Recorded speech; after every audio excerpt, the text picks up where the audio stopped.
Yo, what's good, y'all? It's your boy AJ, It's your boy Nick. and this is Hip Hop Vibes, the podcast. What's poppin' with y'all? Nothing, bro. Just chilling, man. Excited for the Ready episode. for this episode? Yes, sir. Alright, so before we get into this topics, I gotta do an album review. DMX dropped his Posthumous album like about 2 weeks ago. For those that don't know, he was working on our album right before he passed.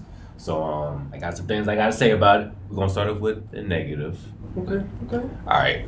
So like I said, he passed before the album was actually finished. So I kind of feel like the album was a little bit rushed. It definitely sounds because he passed. Yeah, Yeah. recently. Yeah. It takes time to finish. exactly. I definitely feel like the album was, incomplete. Mm. I feel like Yeah. from like a mixing standpoint or a mastering standpoint, it was kind of rushed. I feel like there was some verses that he probably wanted to redo. I just feel like there's some verses he probably could have done better Yeah. or whatever. Yeah, sure. But other than that, it was a solid album for what it was. For what it was a solid album. Like you had, as far as like guest appearances, you got Jay-Z, Nas, The Lox, Usher, Alicia Keys, Damn. Lil Wayne, Shit. Bono. Oh shit from Yeah, YouTube. yeah. Bono's on that joint. You got Yo Moneybags on there. Oh, what was it? Moneybag Yo or Moneybag Yo. Moneybag Yo? Yeah. Moneybag Yo was on there. Who else is on there? Damn. Yeah. Alicia Keys. Yeah. Bono. The Bono track was actually fire too. It was yeah, fire. It was a good. That was a good song. Snoop was on there. Damn. Yeah, man. Mr. Porter from D12 was up there.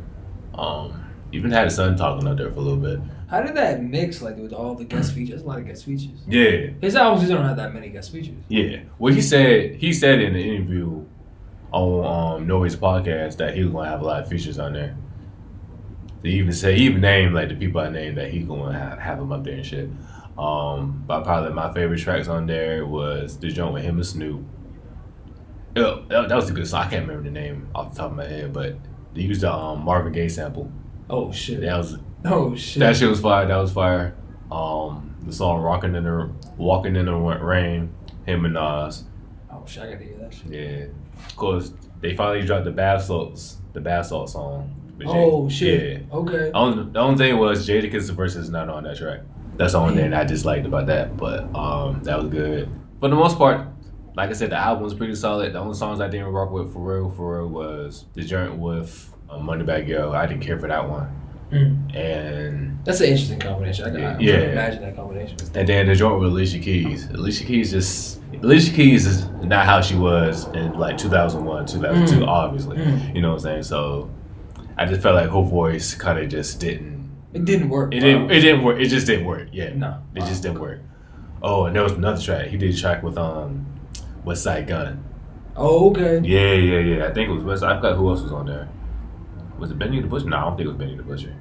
But it was definitely a track with West Side Gun on there. But overall, it was a solid album. It was a solid album, but again, for what it was. And I think like all the proceeds go to like his like children and stuff like that. Oh, okay. So I can see why they rushed it, but at the same time, quality wise. I mean, it's still hype Yeah. because of the hype. It's still hype around. Trying to build it off the hype. Yeah. So like, Unfortunate hype. unfortunate hype. So like, yeah, I understood it, but like from like just from production Yeah, standpoint, yeah. it definitely could have been better. Yeah. But like I said, for what it was, I still enjoyed it. I played that shit all weekend. That shit was Bro, I gotta hear it, man. I yeah, gotta listen. man, definitely, bro. All right, so with that out the way, on to our main topics. We talked about this in the last episode. So what we're gonna do for the next couple of weeks or the next couple of episodes, however long it takes, we're gonna go through each year of hip hop, starting with the latest, 2020, and work our way all the way to probably like, I don't know. Shit. As far as we can go. Yeah, we'll go as far as we can go. You know what I'm saying? As far as we can go. 79. 79. Yeah. If we want to go that far, yeah. But we're gonna go through each year in hip hop. We're gonna name our opinions. This is our opinions, of course. Right. Of like the top artist of that year, the top producer of that year, the top album of that year, and all that shit. So of course we're gonna start off with 2020. Yes, sir. All right, I'm gonna have you go first, dog. All right, sir. Do the honors, sir. All right, man. I'm just looking at my note cards, man. So we can talk about the artist first. 2020. Yeah, so I would say for 2020, I think one artist was bigger than the rest of them. It was Roddy Ricch. I would say he's the biggest artist of 2020. His album was probably the biggest rap album of the year. I think in terms of him being a commercial success, I mean, we know he has that. He had one of the biggest songs of the year. The Box was one of the biggest songs of the year. But I would say, and I added this as a category. You might not want to do this, but we could do it. Song of the year. We don't have to do it, but I just had an idea because Ballin', that song in particular, I think that's, I think that's like the number one. To me, that's probably the DJ Mustard joint, right? Yeah, DJ Mustard and Roddy Ricch.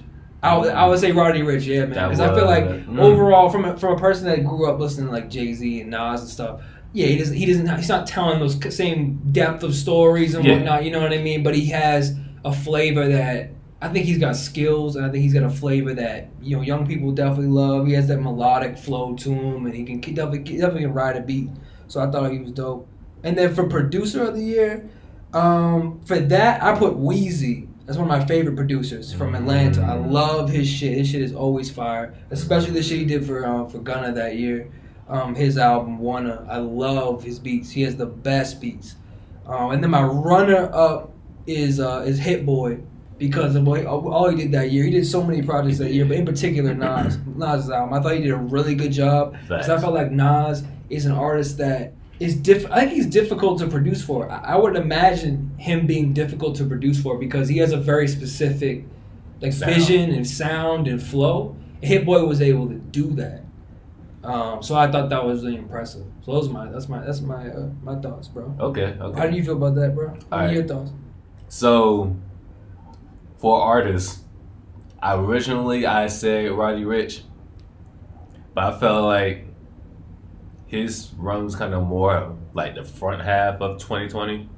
Okay, yeah, I can see that. Yeah, so like I don't want to say fizzled out because he was still making music, but I kind of feel like the hype kind of died down a little bit. But by the summer, but I definitely wish you would Roddy Ricch. I would say consistently for 2020. I gave it to Lil Baby.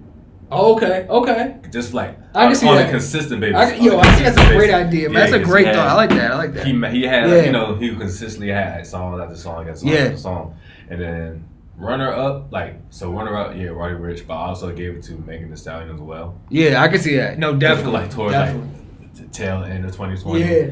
Like she had Savage remix with Beyonce. Yeah. Then WAP came out. Yeah. So Yeah, that's a good point, bro. Actually, that's a really good point. I was looking for that one. Yeah. Definitely. Their project came out too. That Good News album came out. Yeah, that came out. That was a big project. Yeah, that's a good point, man. Yeah. There's definitely been. Now we're breaking it down for like a month, but I agree. Yeah. Roddy Ricch, his album actually came out in 2019, right at the end of the year. But like the box was literally like everywhere. Yeah, because I remember I was in Atlanta in January of 2020, and like all throughout the radio, all throughout they playing. All throughout the clubs we went to, all you heard was the box. That's all you heard. That's all you heard. So Yeah. So I thought like even my coworker who doesn't listen to rap, she was singing it. Because that track made pop radio. It did. And pop radio, having a best friend who works like really in pop radio, he was like, there's a couple slots for rap to like get in there. His song went in there and it just ran numbers and was just absolutely crazy, set records and shit. So I had to give it to Roddy Ricch. But I agree, Megan Thee Stallion, Lil Baby. Yeah. Yeah, definitely. I mean, absolutely. So if I had to rank it, I would probably say Lil Baby first. Okay. And then Roddy Ricch, and then Megan Thee Stallion. I'd probably say Roddy Ricch, Megan Thee Stallion, then Lil Baby. I give you that. That's what I say. And then for album of the, I ain't gonna say album. My opinion of like the top album that year, I say King Disease. Oh, I can see that. Yes. Especially since, he got a Grammy, his first Grammy. Yeah, that actually surprised me. Which is wild. It was his first Grammy. His very first Grammy. But that, and I said No Pressure from Logic. That was like his quote unquote last album, and it was a sequel to Under Pressure, his very first album. Yeah, so I listened to that one back in the day. So definitely, so those are my top two picks for album of the year. I can't really decide between it. For producer, actually, that's said Hit Boy was producer of the year, followed by Weezy. I can see that. Yeah. I can see. You said Weezy was number 2 for you. Yeah, I say Weezy. That's crazy. That's crazy, man. I didn't think you messed with that Atlanta shit as much. I didn't think you did. I'm surprised by that. Yeah. I feel like for me, the the best beats like on an album was Gunna's album. Like Gunna is like the kind of rapper that just like kind of whispers on a track. Like he's real quiet. And the beats on the album were so hypnotic and just fluid, and like that was probably the most inspirational beats for me that whole year. Listening to those, that shit was so hypnotic. It was so dope. I love those beats still. All right. Anything else about 2020? Nah, man, that was good. Any like underrated albums? Underrated or underrated like artists you can think of? That's a good question, man.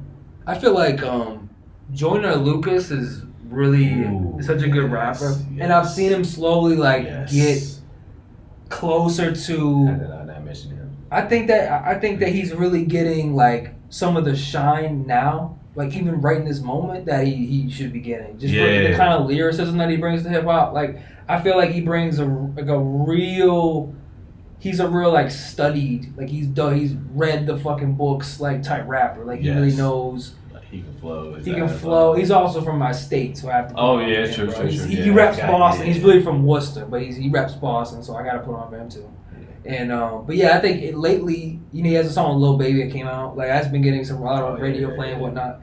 But I just think that he's still underrated. I want to see him like blow up besides like Kendrick and shit. Yeah. I know that's a lot to ask, but I just feel like his skills are like so. He can do it.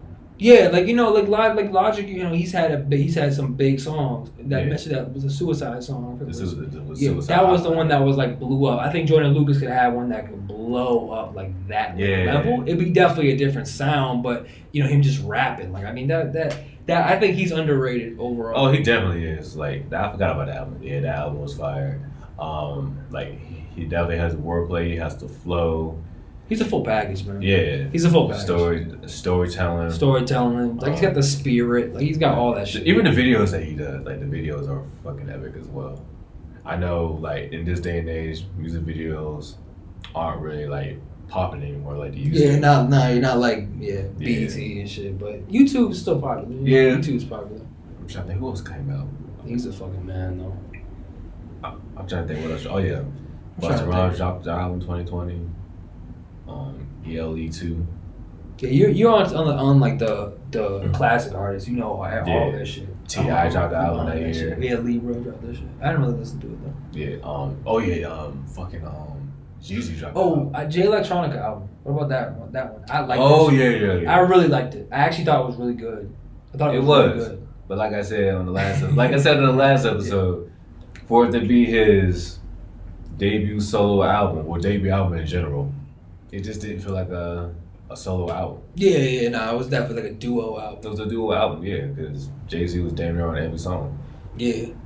So yeah, I can't really like you said, it was a good album. It was definitely good, and he held his own.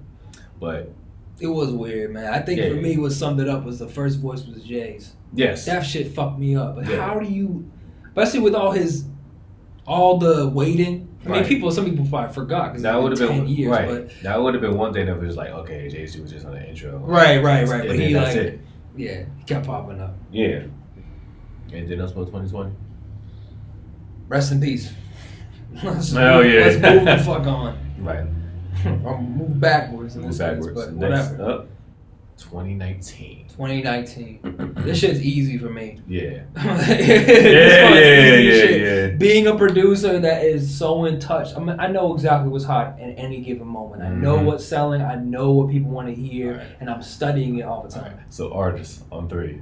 1, 2, 3. The Baby. Obviously, The Baby. You heard it. I listen to the streets. You hear it everywhere. You hear it just like his music was just every fucking where. Plus, he dropped 2 albums that year. He dropped 2 albums that year. They're both 2 of the biggest rap albums of that year. Yeah. For me, Baby on Baby was the better one. Yeah, facts. Baby on Baby was the album. I sometimes listen to them back to back.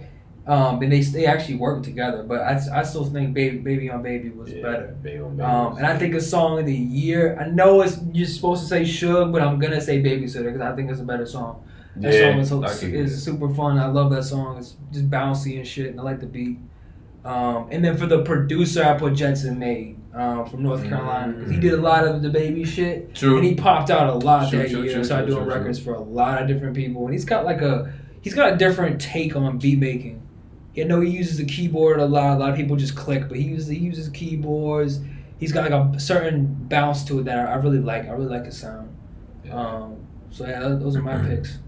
What about you, bro? All right. So well, you already agreed on the artist. Yeah, artist is baby, obviously. Yeah. So for producer, that was a good one, Justin May. I forgot about him, but I said Madlib. Oh shit! Madlib. Because he dropped that album. He put the album with Freddie Gibbs.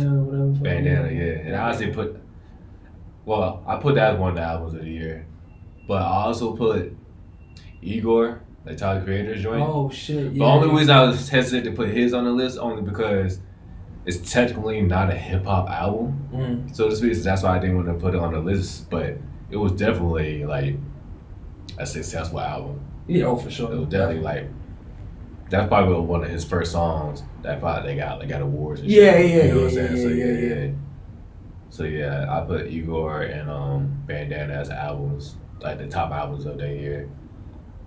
Like I said, the baby obviously was artist of the year. If I had to pick a runner up, I'll probably say Making the Sound again. But that's when she started that's when she dropped Fever. Yeah, that's true. Cash shit. Cash shit. That was exactly. And she's like the woman version of the baby, basically. Pretty much. Yeah. I see what you're saying. You get what I'm saying. Yeah, I get what you're saying. So I'll put her as like. I would definitely put her. Yeah, definitely. Megan Thee Stallion, absolutely. Trying to think who else. Well, Roddy technically dropped in 2019, but I counted it in 2020. 29. Oh, I like Young Thug's album. I know you hate Thug. I fuck with that album. I fuck with his album. He has great beats. I love his beat selection. So I've definitely put what's it called? So Much Fun. I like that one. I listen to that one a lot. I like that one from a beat maker's perspective. Next, 2018. 2018. Okay. So I got a lot of stuff on this one. For me, the album of the year was Astroworld, Travis Scott. I really fuck with that album. I felt like that album was like, I'm trying to come up with a better word, but it's a rap album that felt like an album. Like it felt it seamlessly moved, like it was planned, like it kind of had a vibe. A lot of albums, he put his all. He put a lot of work into it, and like Mike Dean, like that engineer, and all the executive producers that he had through it, the guests, the Migos, Gunna, they all showed up, and I felt like that one, more so than some rap albums now, like where it's really like a mixtape. It doesn't sound like one. We talk about J. Cole having like an idea and really like in a sound and fleshing it out. I felt like Astroworld had a sound and was like totally fleshed out. And was really well planned. It had great guest features. That production was fantastic. That probably was the best produced album of that year. Yeah, so I mean, again, I always from the beginning, 2002, I was always in the beats first. I'm always beats first. I'm a producer, so beats first. And that the beats right away were like, it's definitely it for me. It was mixed like amazingly. It was just every transition. It was just perfect. To me, I can't wait for another Travis Scott album for that reason. Right, exactly. And then the song was Sicko Mode. I mean, I heard it so many fucking times. I got so sick of the shit. I got so sick of it, but I do remember that. But the song, like, it had to be the song though, because it just like. I thought one thing I thought musically was interesting was how it was really two songs. Like I had two just totally different beats. I was like, how the fuck are they saying this as one song? But a lot of the songs were like that too. Yeah, but he kind of has his bipolar shit. But it worked, and I thought Drake's part was cool. And then I also put for the producer of that year, I put Tay Keith from Memphis because I felt like the shit he did on Scorpion, Nonstop, and all the shit, Block Boy JB, all the shit, all the little singles that he did. I felt like his sound, from a producer's perspective, it kind of like it paid a little bit of homage to like 3 6 Mafia and some of the other Memphis sound, and I thought that was dope. And I thought like his shit really, his beats have a bounce to them. Some beats now like they're a little clogged up and people don't really flow on it right, but his beats like have a nice bounce to it. Dre killed that shit. Sicko Mode was the second part was produced by him. Fuck these niggas up, man. And he had one of the hardest tags of the year, definitely. Yeah. So I feel like he fucked that up. And I can't even think of somebody 2018 who was producer-wise who was as hot as him. No. Yeah. No fucking way. No way. Facts. So those are mine, bro. All right. So for artists of the year, I have a couple picks. So, one, Travis Scott. For the reasons you just said. The album was fucking amazing. It was definitely one of my favorite albums of that year. Probably top 5. So yeah, so Travis Scott was definitely one of them. I also said Cardi B. Fuck. Cause that's when that album. Shit. I might have to. I forgot about that shit. I rest my case, but I still feel like that's a good runner up though. I can't believe I forgot about that. 2018. Exactly. Yeah. Invasion of Privacy. Okay, commercially that was the biggest rapper of the year. Yeah. You see how every single one of those songs. Sorry to cut you off, but every single one of her songs went like gold or platinum. Yeah, it really did. Like she had plaques around the whole thing. Fucking what? Bodak Yellow? Bodak Yellow, Big in the Head, fucking every song. Yeah. One with 21 Savage, all the songs. She was just and feature wise, she was everywhere. Kalani, she was everywhere, man. She was everywhere at that point. Yeah, she did everything that year. I also said Pusha T. Daytona. Yeah, because the album's fire, and then of course the beef with Drake kind of like helped escalate it a little bit. You know what I'm saying? You were hiring a child, like, ooh, this Drake, what's going on, Drake? Yeah, that was actually one of the hardest, like, the way he revealed that. I was like, damn, that was pretty deep. Like, I was like, damn, I did not expect that shit. Exactly. That was hard, though. Yeah. Oh, damn. So, at first I put Drake on the list as well, but then after the beef, I was kind of like, I don't know. Yeah. And especially since Drake ain't really come back with a comeback for it. Yeah. So it's kind of like. It's kind of like whatever. Yeah, I mean, but he had some hot tracks that year too. Like I said, Scorpion was fire. Scorpion came out that year. Yeah. That's when Nice for What dropped. God's Plan. Yeah. I'm Upset. Like all them joints dropped. Yeah. And there were big hits that year as well. So I still give it to Drake, despite. Are you giving Drake the number one spot? No, not number one. No. Oh, you said no. You gotta pick one, bro. You gotta pick one. What's your number one? From a non-biased point, I'm giving it to Cardi B. Cardi B. Okay. From a non-biased perspective, I'll give it to Cardi B. But from your favorite, okay, non-biased Cardi Travis B. Scott. Travis Scott, your favorite. Well. Well, as far as the top artists, Travis Scott. Yeah, top. Yeah. But like the people's choice. Yeah, I see what you're saying. Yeah. Now, as far as albums go, I'll give Auburn. Well, between Cardi B and Travis, I'll give them one of them artists of the year. But my personal favorites, I'm starting from the bottom. Logic's Young Sinatra 4, that was fucking dope. That was a true hip hop album. Victory Lap. Oh shit, yeah. Nipsey's debut album. And this album, I actually didn't listen to it to 2019, but it came out in 2018. London Drugs. Oh, Active. About London Drugs. Yes. If you want a West Coast album, nigga. London Drugs Active. That's like a pure G-Funk album. Like a post G-Funk album. Like, that shit was fucking amazing. The samples in that joint, just the vibe. Like, that's the shit you can play in the summertime, like, with the top down, just cruise down shit. Yeah, bro, like. I'm about to go to Florida. London Drugs, yeah, bro, like, that album was fire. That was my favorite album of 2018. How do you spell his name, bro? What? London Drugs. It's LNDN. Oh, I see. Yeah. Jay Worthy, yes. Jay Worthy and Sean House. Sean House is the producer. And Jay Worthy is the rapper.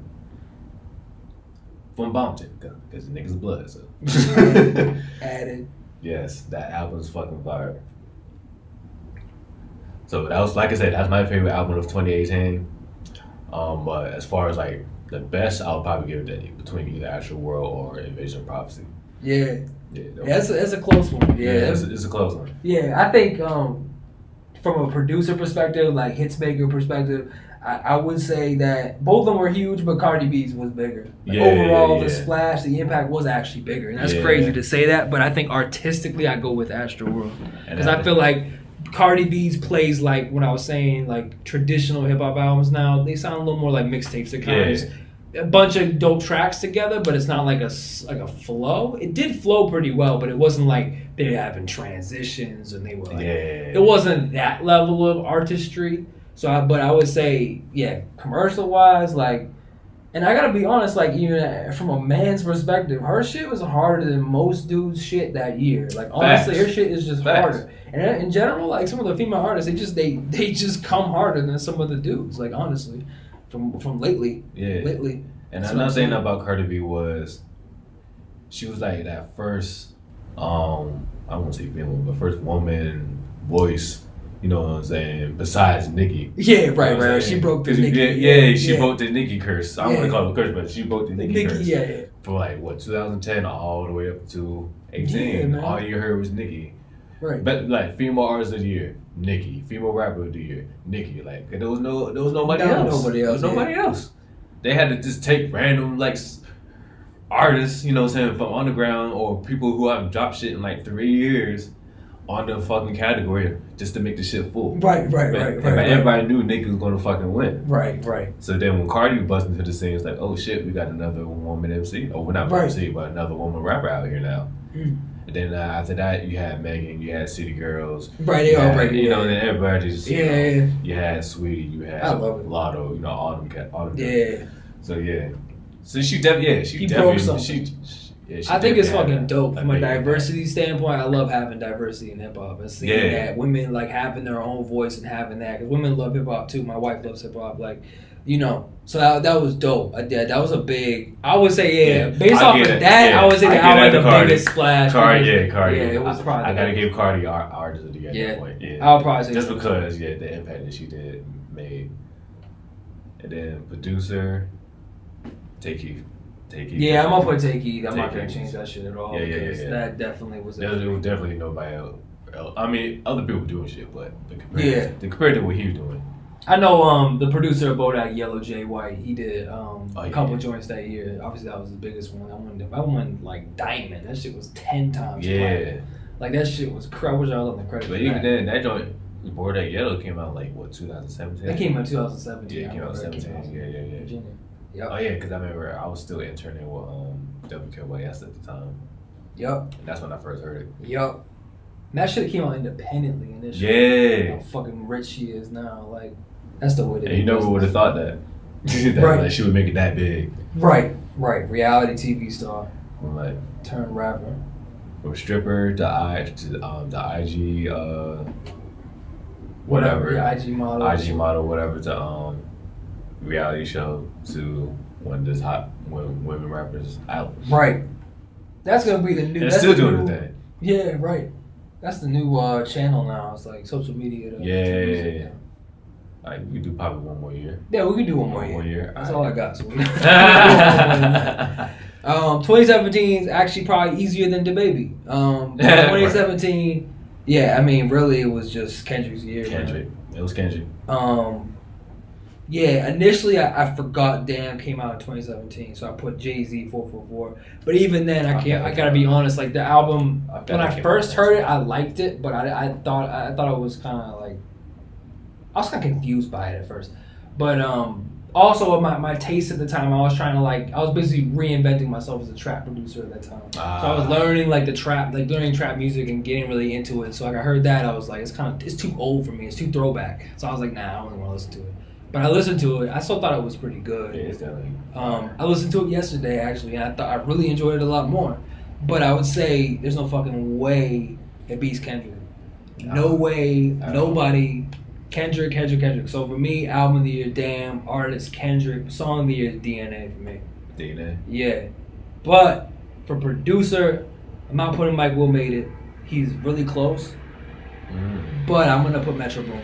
Because Metro Boomin at that time still, even though I preferred, me personally, I probably prefer Mike Will Made It a little bit more.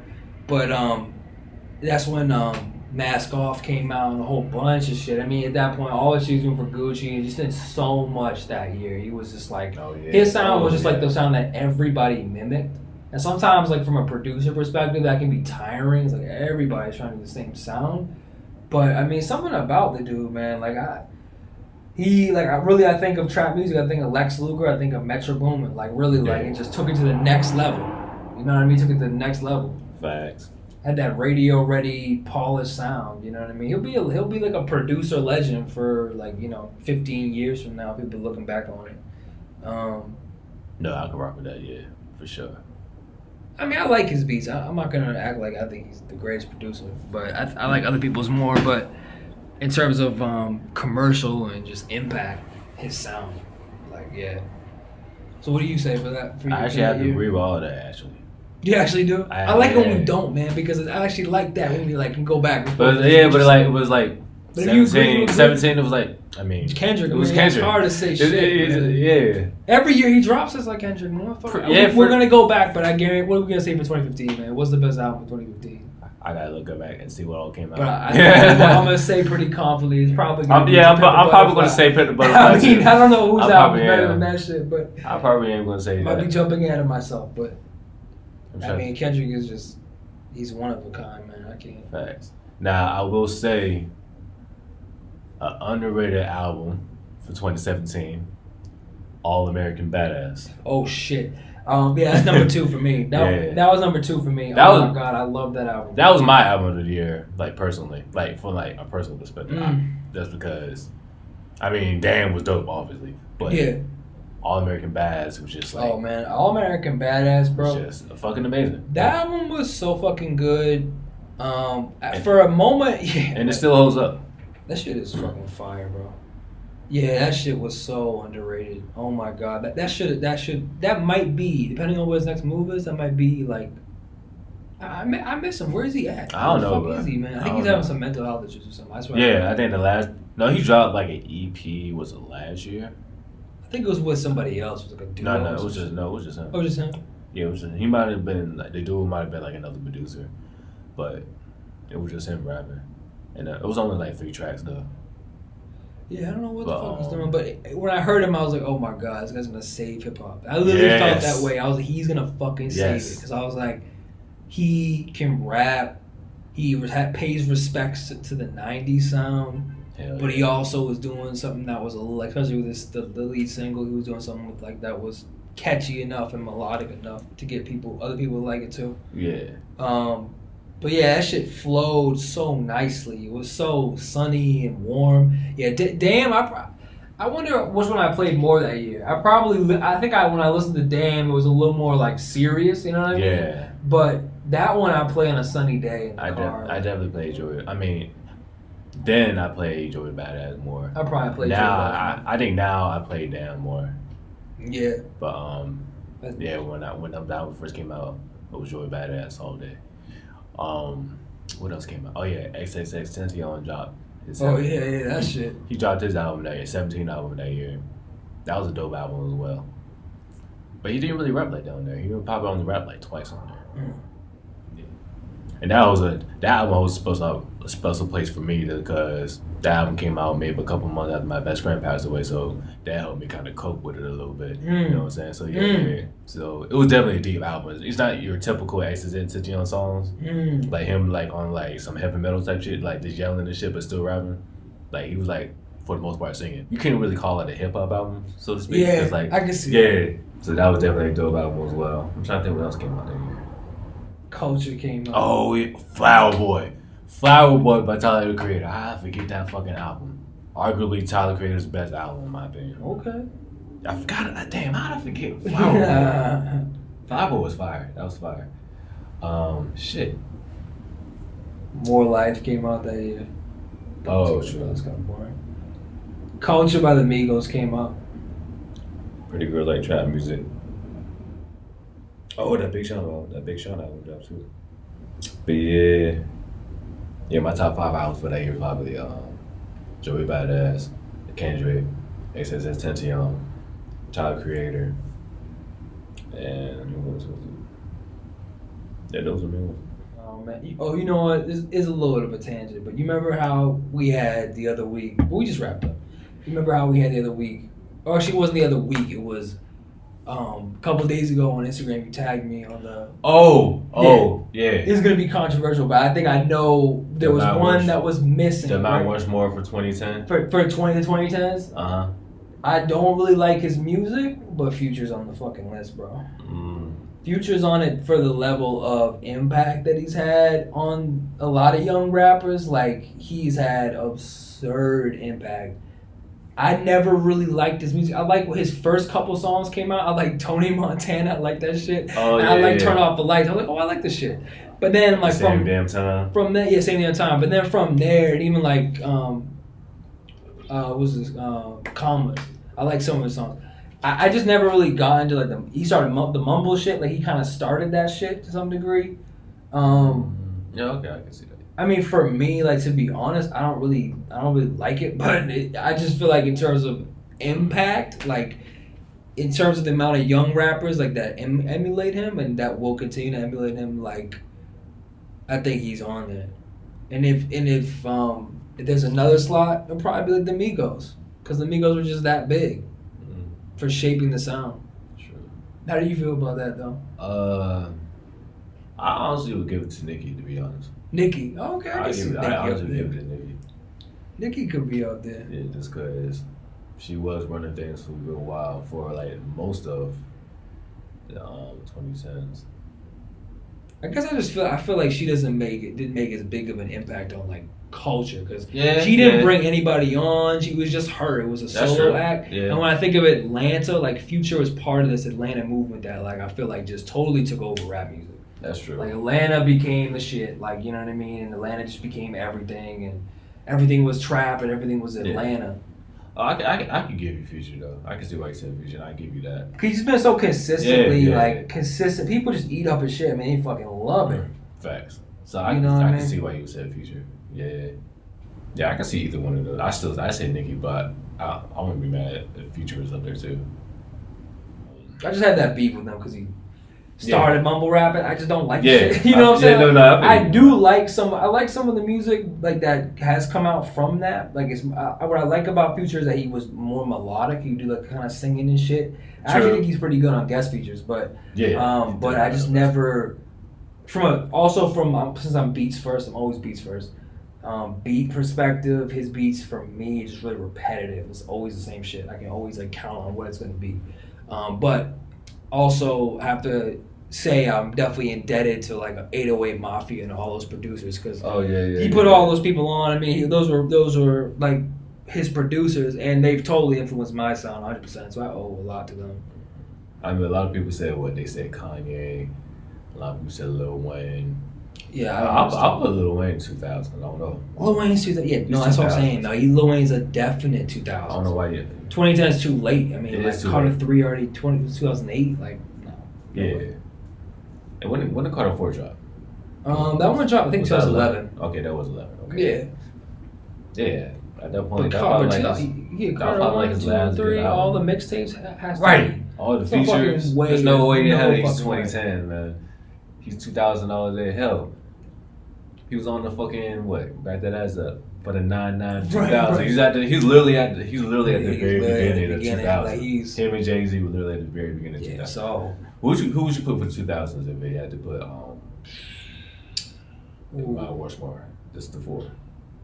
Oh shit. Well, definitely Weezy. Mm-hmm. Definitely Weezy. Kanye, definitely Kanye. Kanye, Weezy, Jay-Z. Yeah, I gotta put Jay-Z on there, definitely. Even though, like, I would say he was just so hot to the first 3 years of 2000, like, and then he came back and still had a dope album in American Gangster, so he's definitely up there. There's no way.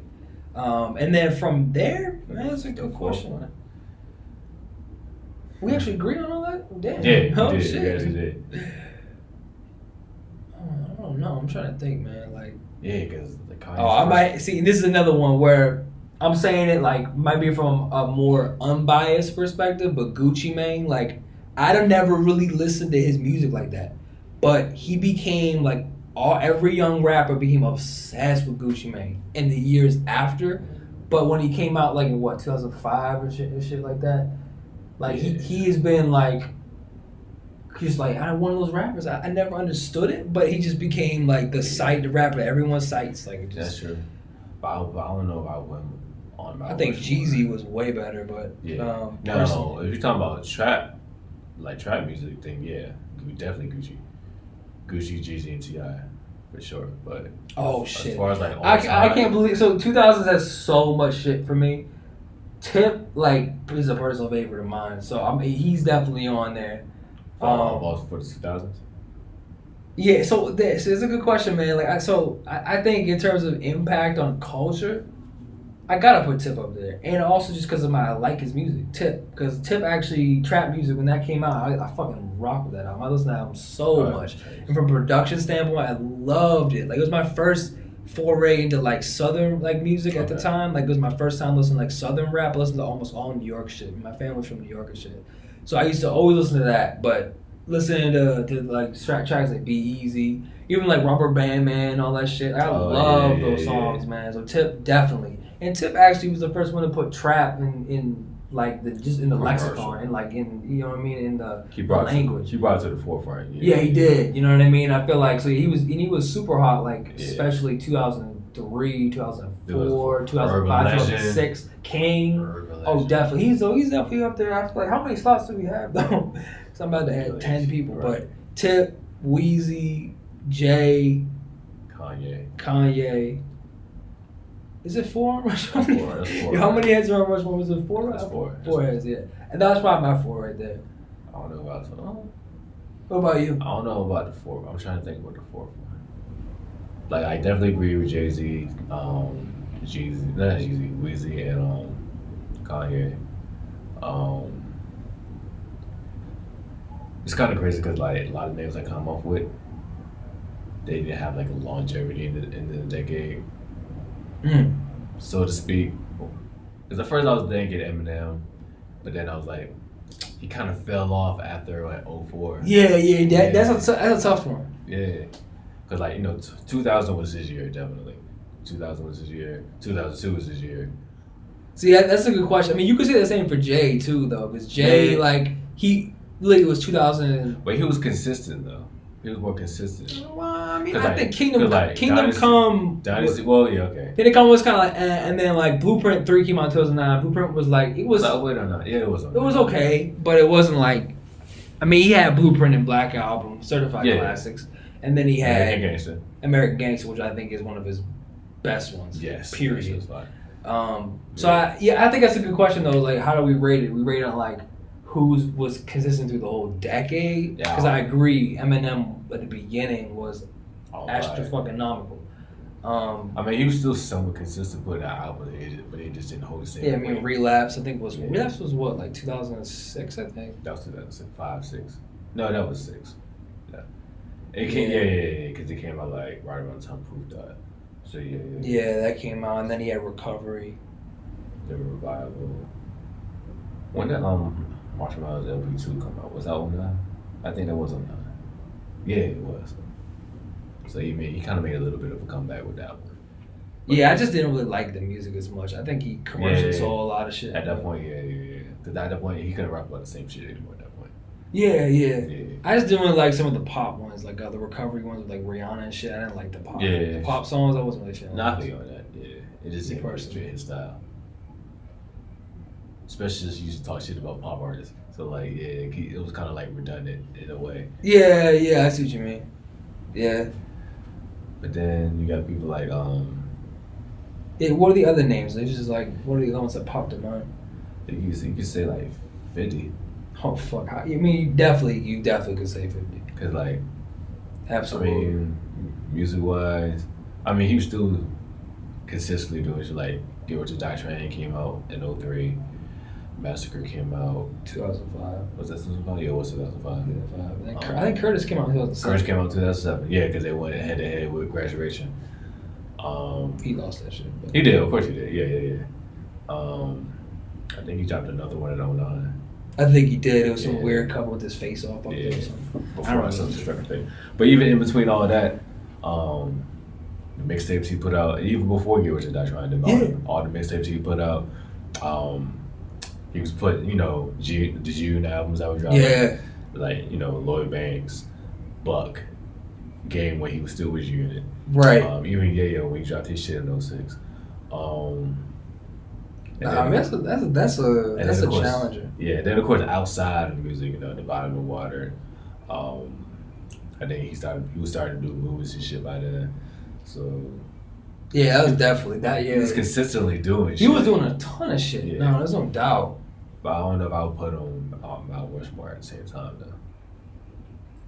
But you can argue that though if you wanted to. Yeah, I feel like 50 for me was somebody that was definitely with his production. I mean, again, I'm gonna beat beats first always, but his production had to be fire. If his production wasn't up to par, then I wasn't really feeling it as much. Because lyrically, as an MC, like he commands a presence, but I don't think he's the most like flexible or kind of rapper. You know what I mean? Facts. So I'm actually not surprised he didn't have 3 Get Rich or Die Tryings. You know what I mean? Right. It's hard to come back for another one of those. I mean, Academia did it, but probably sold more. Shit. That was like trying to match Doggy Style. Like, it's not happening. Right. It's not happening. You can't match Doggy Style. Same can be said for Chronic. I did enjoy Chronic 2001.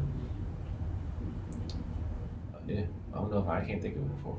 Yo, how did we end up here? But where? Alright, I brought up that shit. I want to say, alright. That's a good one. See, and that's a good shit about the show, man. You can take shit all different. Yeah. I like it, man. I like that shit. I bet. So, all hearts and minds are clear?